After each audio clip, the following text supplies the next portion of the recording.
اعوذ باللہ من الشیطان الرجیم بسم اللہ الرحمن الرحیم۔ محترم ناظرین السلام علیکم۔ آپ کا میزبان احمد عباس زیدی پروگرام استخارہ اور وظائف لے کے ایک بار پھر آپ کی خدمت میں حاضر ہے۔ ہمیشہ کی طرح ہمارے ساتھ ہمارے محترم مہمان مولانا فدا حسین بخاری صاحب تشریف فرمائے، میں ان کو خوش آمدید کہتا ہوں۔ محترم ناظرین، جیسا کہ آپ جانتے ہیں ہمارے پروگرام کا فارمیٹ کچھ یوں ہے کہ پہلے چند قرآن پاک کی آیات کی تلاوت فرما کر اس کا ترجمہ اور مختصراً سی تشریح مولانا فدا حسین بخاری صاحب آپ کی خدمت میں فرماتے ہیں۔ اس کے بعد لائیو کالز کا سلسلہ شروع ہوتا ہے جس میں ہم آپ کی کالز شامل کرتے ہیں پروگرام میں استخارے کے حوالے سے یا وظیفے کے حوالے سے۔ تو میں ملتمس ہوں ہمارے محترم مہمان مولانا فدا حسین بخاری صاحب سے کہ اللہ کے بابرکت کلام سے پروگرام کی افتتاح فرمائیں۔ بسم اللہ قبلہ۔ بسم اللہ، اللہم صلی علی محمد۔ اعوذ باللہ من الشیطان الرجیم، بسم اللہ۔ بسم اللہ الرحمن الرحیم۔ شروع اللہ کے نام سے جو بڑا مہربان اور نہایت رحم کرنے والا ہے۔ بے شک بے شک۔ وراودته التي هو في بيتها عن نفسه وغلقت الأبواب وقالت حيت لك قال معاذ الله إنه ربي أحسن مثواي إنه لا يفلح الظالمون۔ اللہ اکبر۔ اور اس نے ان سے اظہار محبت کیا اللہ جس کے گھر میں یوسف رہتے تھے، جی اور دروازے بند کر دیے اور کہنے لگی لو آؤ۔ یوسف نے کہا معاذ اللہ، وہ میرا مالک ہے، اس نے مجھے اچھی طرح رکھا ہے، اور ظلم کرنے والے کبھی کامیاب نہیں ہوتے۔ نہیں ہوتے۔ بے شک۔ وَلَقَدْ حَمَّتْ بِهِ وَحَمَّ بِهَا لَوْلَا أَنْ رَأَى بُرْهَانَ رَبِّهِ كَذَلِكَ لِنَصْرِفَ عَنْهُ السُّوءَ وَالْفَحْشَاءَ إِنَّهُ مِنْ عِبَادِنَا الْمُخْلَصِينَ۔ اور یقیناً اس عورت نے ان سے برائی کا ارادہ کیا، اور وہ بھی ارادہ کر بیٹھتے اگر اپنے رب کی دلیل نہ دیکھ لیتے۔ یہ تو ہم نے اس طرح کا انتظام کیا کہ ان سے برائی اور بدکاری کا رخ موڑ دیں کہ وہ ہمارے مخلص بندوں میں سے تھے۔ سبحان اللہ۔ وَاسْتَبَقَ الْبَابَ وَقَدَّتْ قَمِيصَهُ مِنْ دُبُرٍ وَأَلْفَ يَا سَيَّدَهَا لَدَى الْبَابِ قَالَتْ مَا جَزَاءُ مَنْ أَرَادَ بِأَهْلِكَ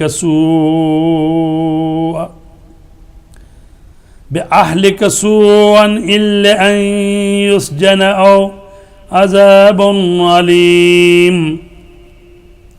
اور دونوں نے دروازے کی طرف سبقت کی، اور اس نے ان کا کرتا پیچھے سے پھاڑ دیا، اور دونوں نے اس کے سردار کو دروازے ہی پر دیکھ لیا۔ اس نے گھبرا کر فریاد کی کہ جو تمہاری عورت کے ساتھ برائی کا ارادہ کرے اس کی سزا اس کے علاوہ کیا ہے کہ اسے قیدی بنا دیا جائے یا اس پر دردناک عذاب کیا جائے۔ قال هي راودتني عن نفسي وشهد شاهد من أهلها إن كان قميصه قد من قبل فصدقت وهو من الكاذبين وإن كان قميصه قد من دبر فكذبت وهو من الصادقين۔ یوسف نے کہا کہ اس نے خود مجھ سے اظہار محبت کیا ہے، اور اس پر اس کے گھر والوں میں سے ایک گواہ نے گواہی بھی دے دی کہ اگر ان کا دامن سامنے سے پھٹا ہے تو وہ سچی ہے اور یہ جھوٹوں میں سے ہیں، اور اگر ان کا کرتا پیچھے سے پھٹا ہے تو وہ جھوٹی ہے اور یہ سچوں میں سے ہیں۔ فَلَمَّا رَأَىٰ قَمِيصَهُ قُدَّ مِن دُبُرٍ قال إنه من كيدكن إن كيدكن عظيم. پھر جو دیکھا کہ ان کا کرتا پیچھے سے پھٹا ہے تو اس نے کہا کہ یہ تم عورتوں کی مکاری ہے، تمہارا مکر بہت عظیم ہوتا ہے. یوسف اعرض عن ھذا واستغفری لذنبک انک کنت من الخاطئین. یوسف اب تم اس سے اعراض کرو اور زلیخا تو اپنے گناہ کے لیے استغفار کر کہ تو خطا کاروں میں سے. وقال نسوة في المدينة امرأة العزيز تراود فتاها عن نفسه قد شغفها حبا إن لنرا في ضلال مبين.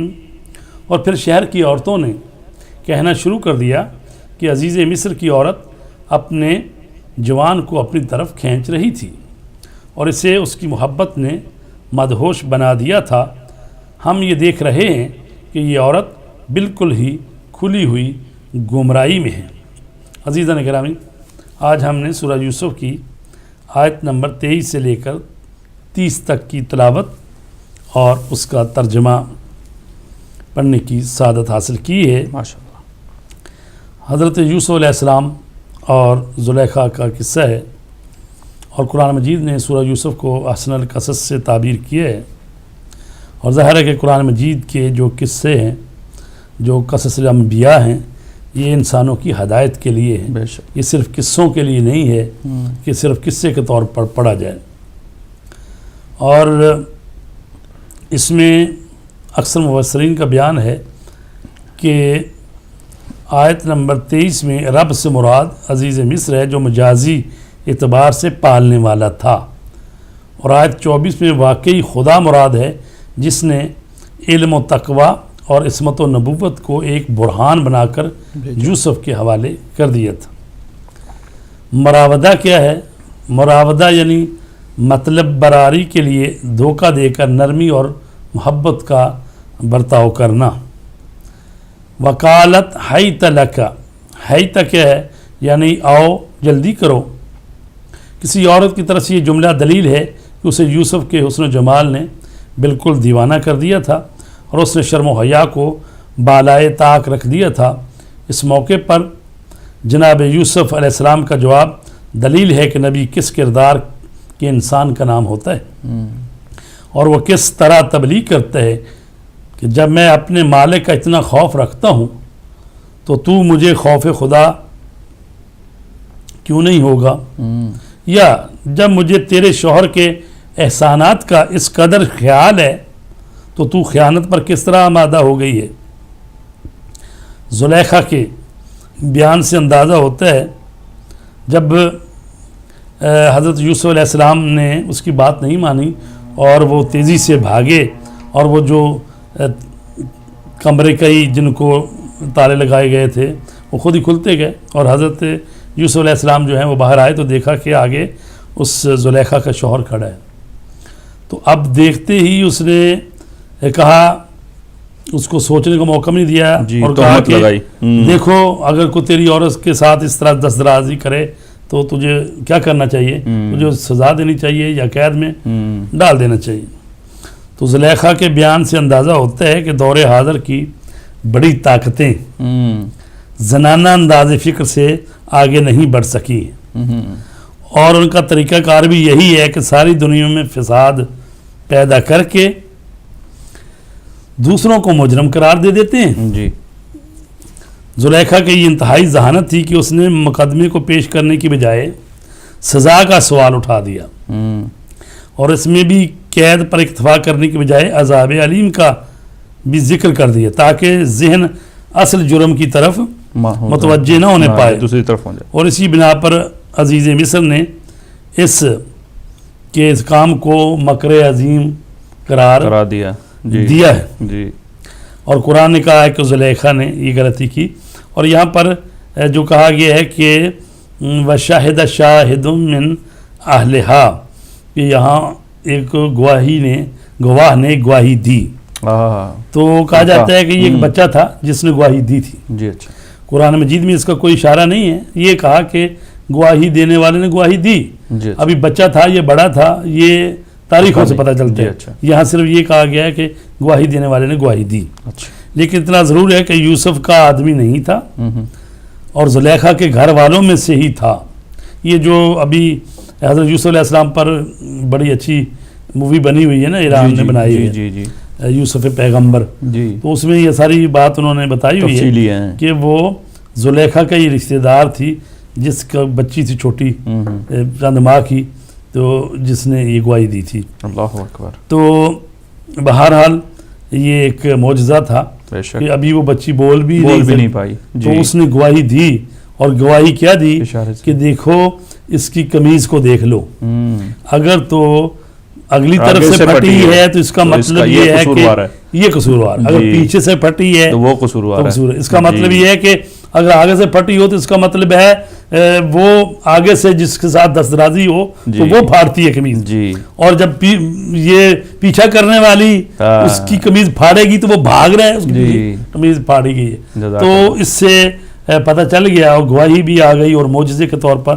تو حضرت یوسف علیہ السلام کی بے گناہی جو ہے وہ ثابت ہو گئی. اور قرآن مجید نے فرمایا کہ اگر وہ موقع ہی ایسا تھا کہ اگر وَلَقَدْ ہَمَّتْ بِهِ وَهَمَّ بِهَا، اس نے ان کی طرف رجوع کیا کہہ لیں، ٹھیک ہے.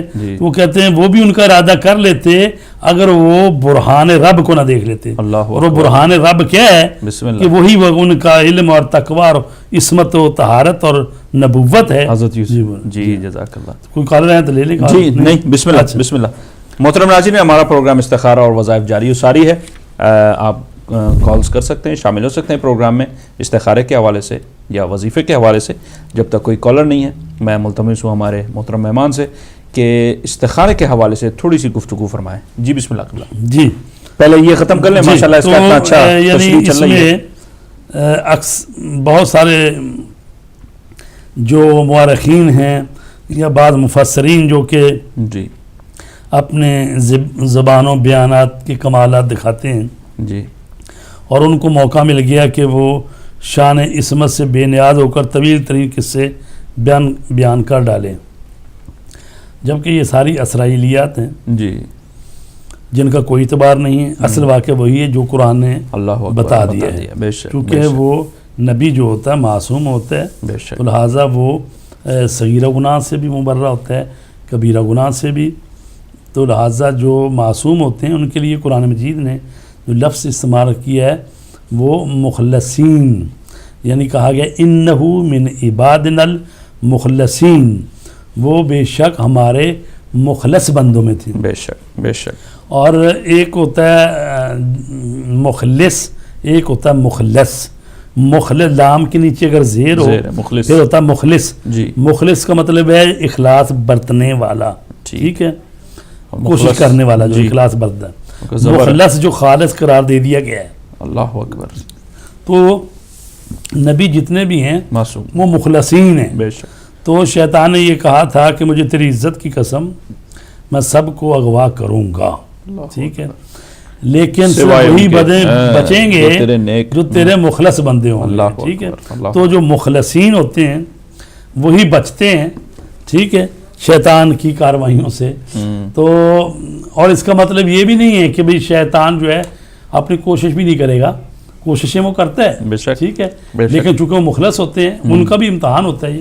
تو لہٰذا وہ بھی اپنا امتحان دنیا میں دیتے ہیں. اور اللہ تبارک تعالیٰ جس کو جو کوئی عہدہ دیتا ہے تو پھر وہ اپنے آپ کو اس عہدے کے اہل ثابت بھی کرتے ہیں، یعنی امتحاناتوں میں پورا اترتے ہیں. اور پھر اللہ کا جو چنا ہوا ہو، ظاہر ہے کہ جو اس نے چنا ہے کیا بات ہے، کسی بندے بشر کا یا خامی اس میں نہیں ہو سکتی. جی ہاں، بے شک بے شک، معصومی ہوگا وہ. تو عزیزان گرامی، ہم استخارہ پروگرام لے کر حاضر ہوئے ہیں، استخارہ اور وظائف. اور استخارہ جو ہے یہ طلب خیر کرنا ہے، اللہ تبارک تعالیٰ سے اپنے کام میں مدد مانگنی ہے، رہنمائی مانگنی ہے، اور استخارہ جو ہے وہ کسی کام کے لیے بھی کیا جا سکتا ہے، لیکن جو واجب کام ہیں ان کے لیے نہیں کیا جا سکتا، یا حرام کام، کیونکہ واجب کام جو ہوتے ہیں جی وہ تو ظاہر ہے کہ شریعت نے بیان فرما دی ہے کہ یہ کام آپ نے کرنے ہیں، بے شک۔ تو واجب کاموں میں استخارہ ہوتا نہیں ہے۔ مثلا کو کہے کہ معذرت کے ساتھ خدمت، ہمارے ساتھ ایک کالر انہیں شامل کرتے ہیں پروگرام میں۔ ہیلو، السلام علیکم۔ وعلیکم السلام۔ میں نے استخارہ کروانا ہے جی میرے بھائی، کون فرما رہے ہیں، کہاں سے؟ میرا نام طاہر احمد ہے، میں نے مکان ایکسچینج کرنا ہے ڈیگنم میں، وہ اس کا کروانا ہے۔ جی ٹھیک ہے، جی ٹھیک ہے، نیت فرمائیں، اور میں ہمیشہ یہ کہتا ہوں کہ ایک نیت ہو، یا اللہ میں یہ کام کرنے جا رہا ہوں، اس میں میری مدد اور رہنمائی فرما، ٹھیک ہے؟ بسم اللہ، بسم اللہ، اللہم صلی علی محمد صلی علی محمد محمد صلی اللہ، استغفر اللہ برحمتہ، اللہ اکبر جل جلالہ، یا علی مدد۔ جی ٹھیک ہے، مناسب جائیے۔ ٹھیک جی میرے بھائی، امید ہے آپ نے سنا ہوگا، قبلہ فرما رہے ہیں آپ کے حق میں بہتر ہی ہے، اگر آپ بہتر سمجھتے ہیں تو اللہ کا نام مطلب ہے کہ درمیانہ سا جس کو کہتے ہیں نا، وہ متوسط سا ہے، جی متوسط، جی بسم اللہ۔ قبلہ فرما رہے ہیں کہ درمیانہ سا ہے، اگر آپ سمجھتے ہیں کہ واقعی بہت اچھا گھر ہے جس کی طرف آپ جا ذرا رہے ہیں، مزید دیکھ لیں، سوچ سمجھ لیں، شرائط وغیرہ ہوں، جی ہاں، کیونکہ ٹرانسفر وغیرہ میں ذرا سی تھوڑی سی اگر آپ سمجھتے ہیں کہ گھر جس میں آپ موو ہونا چاہ رہے ہیں یا جو آپ تبدیل کرنا چاہ رہے ہیں وہ اگر واقعی بہت اچھا ہے، اس سے بڑا ہے، اور اسی صدقہ خیرات بھی کریں، جی بسم انشاءاللہ اللہ، جی بسم اللہ، بہتر ہوگا۔ بہت شکریہ، بہت شکریہ میرے بھائی آپ کی کال کا۔ جی قبلہ، آپ استخارے کے حوالے سے فرما رہے تھے، جی بسم اللہ۔ تو استخارہ جو ہے واجب کاموں کے لیے وہ نہیں ہے، واجب جی کاموں کے لیے نہیں ہوتا، یا حرام کاموں کے اور اسی طرح حرام کاموں کے لیے بے بھی شک، نہیں ہوتا، بے شک، چونکہ یہ دو چیزیں ایسی ہیں کہ شریعت نے ان کو بیان کر دیا ہے، بے شک، یہ چیزیں واجب ہیں، یہ آپ نے کرنی کرنی ہے، مثلا اگر کوئی شخص یہ کہے کہ بھی میں استخارہ دیکھتا ہوں کہ میں صبح کی نماز کے لیے اٹھوں کہ نہ اٹھوں، جی تو صبح کی نماز تو پڑھنی ہے، پڑھنی اٹھنا ہی ٹھیک ہے، جی ہاں، وہ واجب ہے صبح کی نماز پڑھنا، تو اس کے لیے استخارہ نہیں ہو سکتا، ٹھیک ہے، چونکہ حکم پہلے سے موجود ہے۔ بے شک، اور اگر کوئی کہے کہ بھئی میں دیکھتا ہوں کہ بھئی شراب کی دکان پہ کام کر لوں یا شراب بیچوں، ہاں، ٹھیک ہے، میں وہ بھی پیتا نہیں ہوں، میں صرف بیچتا ہی ہوں، لیکن وہ بھی نہیں، تو وہ کیونکہ کہا گیا شراب پینا بھی حرام ہے، جی پلانا بیچنا بھی حرام ہے، ہاں، پلانا بھی حرام ہے، ٹھیک ہے، تو اس لیے منع ہے، تو اس کا حکم آ گیا ہے تحریم کا، تو اس لیے اس کا بھی استخارہ نہیں ہے۔ جزاک اللہ، لیکن وہ کام جو مباح ہیں، جو جائز ہیں، ان کے لیے کیا جا سکتا ہے، جو مستحب کام ہیں ان کے لیے کیا جا سکتا ہے۔ مثلا آپ نے حج کرائے ہیں، اپنا جو واجب تھا، جی اگلے سال پھر جانا چاہتے ہیں، مستحب ہے، جی اب اس کے لیے آپ استخارہ کر سکتے ہیں کہ جو مستحب کام ہے کہ میں حج پر جاؤں اس سال یا نہ جاؤں، ٹھیک ہے، کر سکتے ہیں۔ اور اسی طرح مکروہ کام ہوتے ہیں، ٹھیک ہے، منع نہیں منع نہیں ہے، مطلب ہے کہ جی ہاں لیکن بہتر ہے نہ اسے کیا نہ ہی جائے، کریں، جی لیکن پھر بھی بعد کئی ایسے کام کرنے پڑ جاتے ہیں، ٹھیک ہے، تو اس کے لیے بھی کیا جا سکتا ہے استخارہ، ٹھیک، ٹھیک ہے۔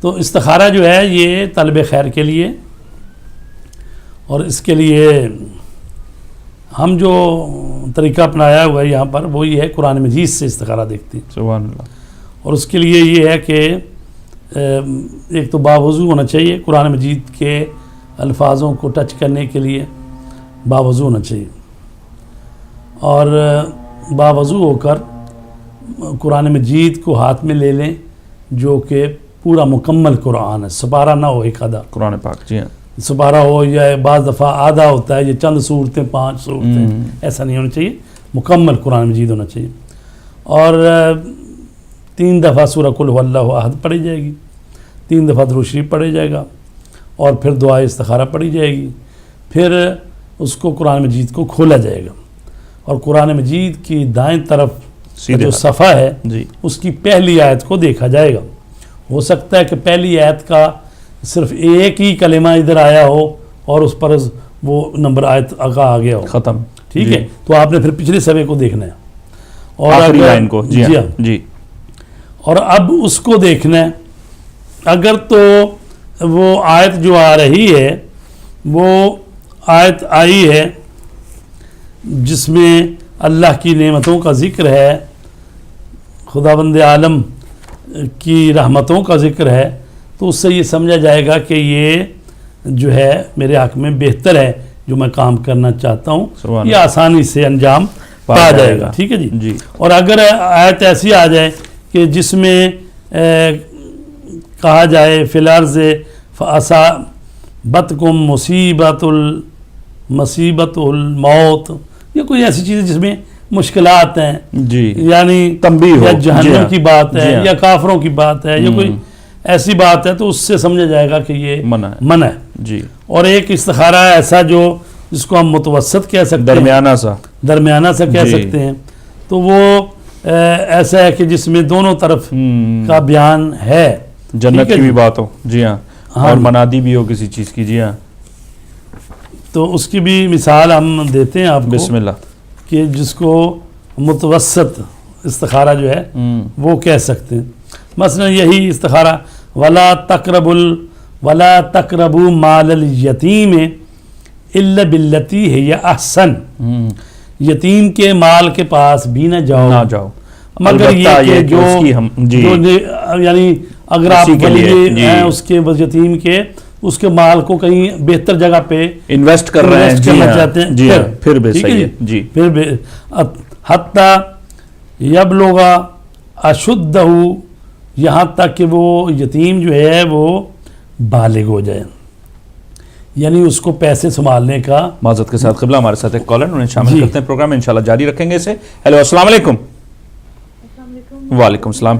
جی میں صبح بول رہی، میں نے اپنی سسٹر سے بھی آپ کے سوال میں نے نیت کیا. بسم اللہ. آپ کو اپنی سسٹر کی طرف سے اجازت ہے میری بہن؟ جی مجھے اجازت ہے. جی بسم اللہ. بسم اللہ نیت کریں. اللہم صلی علی محمد وعلی محمد، اللہم صلی علی محمد، اللہم صلی علی محمد وعلی مستغفر اللہ برحمتک، استغفر اللہ برحمتک خیرتن، یا علی مدد، مولا علی مدد، مولا علی نصایہ صدر قائم رہے. جی اچھا بسم اللہ. ٹھیک ہے میری بہن. قبلہ نے فرمایا آپ کے حق میں آپ کی بہن کے حق میں بہتر ہے اللہ کا نام لیں، بسم اللہ کریں. ٹھیک ہے، بہت شکریہ. السلام علیکم. التماس دعا. خدا حافظ. خدا حافظ. جی قبلہ بسم اللہ. جی تو متوسط استخارے کی ہم بات کر رہے تھے، جی جس میں مثلا یہ ہو کہ اللہ تبارک تعالیٰ جو ہے جس کی چاہتا ہے ہدایت کرتے ہیں، جس کو گمراہ چاہتا ہے جس کو گمراہی گمراہی میں میں چھوڑتا ہے. جی بالکل. پھر یہ بھی دونوں ہی ذات ہو چیزیں ہو گئیں کہ البتہ جو ہے ہو نا فاسقین، جی. انہیں کوئی گمراہی میں چھوڑتے ہیں. جی ٹھیک ہے. تو مطلب ہے لیکن کسی کی ہدایت بھی کر رہا ہے تو مطلب دونوں چیزیں ہو گئی. جی ہاں، تو جی ہاں، درمیانہ سا ہو چیزیں گیا. آ گئی. جی ٹھیک ہے. بے شک بے شک. اس طرح سے ہم کہہ سکتے ہیں کہ بھئی یہ جی اچھا، درمیانہ سے ہے. جزاک اللہ. تو آپ پر ہی ڈیپینڈ کرتا ہے کہ آپ نے کیا نیت کی ہے، اس کے حوالے سے آپ کیا سمجھتے ہیں، خود سوچ سمجھ لیں. جزاک اللہ.